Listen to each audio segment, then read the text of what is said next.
pandemi ini jelas sekali memukul ekonomi Indonesia.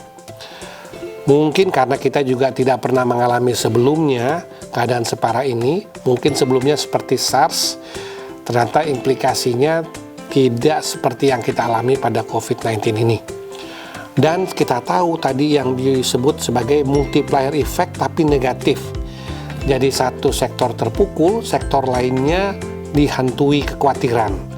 Sehingga semuanya mengurangi belanjanya, mengurangi catering beli kue-kue di rapat, mengurangi macam-macam, mungkin AC dan sebagainya juga penggunaannya dikurangi, sehingga mungkin akan memukul servis AC, toko AC dan seterusnya ya, dan berbagai sektor lainnya.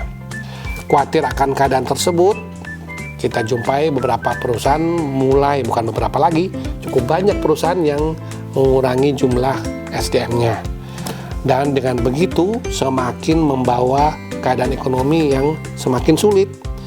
Karena itu dengan kita mendengar ada vaksin mulai dicoba ya, atau mau coba digunakan, paling enggak tanggalnya kita atau waktunya kita sudah ada positifnya, yaitu Januari 2021. Nah, selama itu masih cukup panjang waktunya, dan kita berharap moga-moga ekonominya bisa survive dengan keadaan seperti ini, karena pandemi ini benar-benar memukul keadaan ekonomi.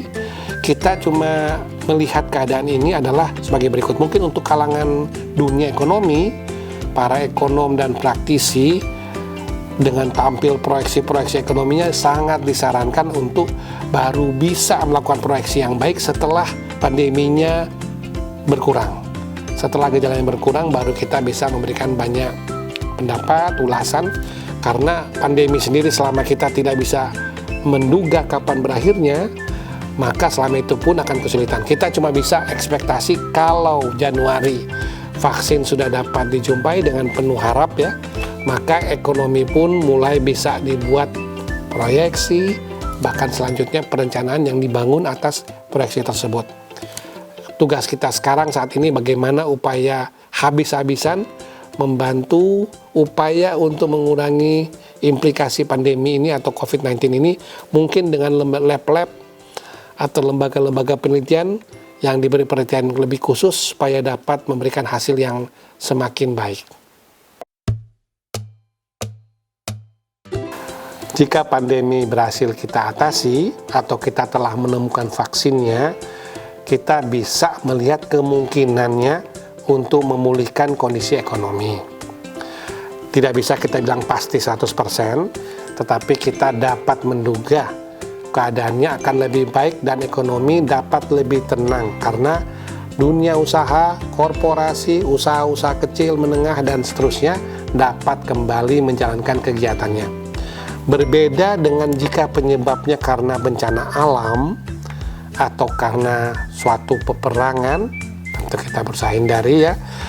Maka saat ini sebetulnya gedung-gedung, hotel, atau mungkin pabrik dan seterusnya kan masih berdiri. Jadi yang tidak ada adalah mungkin atau yang berkurang adalah pembelinya. Nah, jika pandemi berakhir, gedung-gedung ini, pabrik dan seterusnya tetap ada. Sehingga kita bisa kembali menggunakannya. Jadi harapannya adalah begitu pandemi dapat kita atasi, maka ekonomi bisa dengan cepat pulih karena segala infrastruktur masih ada di tempat.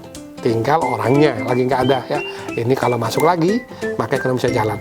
Tetapi keadaan ini kita mendengarnya baru Januari. Biasa moga-moga biasanya bisa lebih cepat, moga-moga harapan kita ya.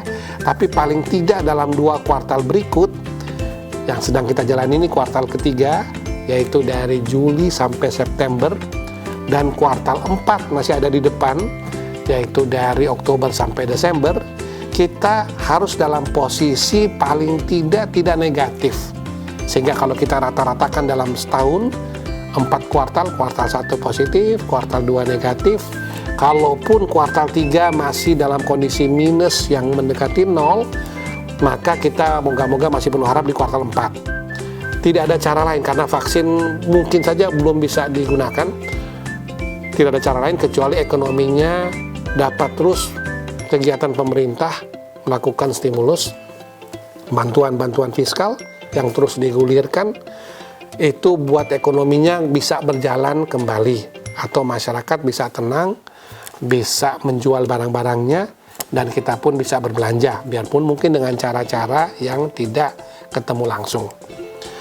Hanya itu yang kita bisa harapkan. Dari demikian juga kepada para analis ekonomi dan sebagainya, dapat memberikan proyeksi-proyeksi atau antisipasi setelah pandeminya berkurang tadi, sehingga kita bisa kembali melangkah.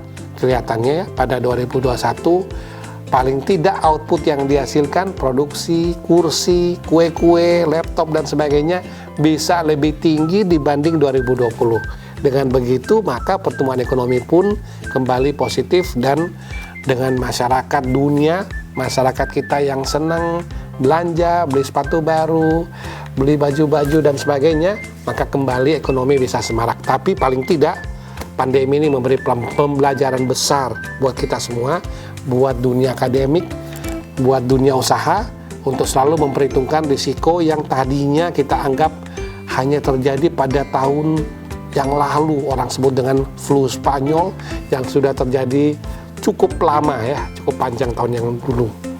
Demikian ya sekira lesson learn yang kita alami dari keadaan pandemi ini, dengan semangat optimis akan ekonomi yang kembali membaik.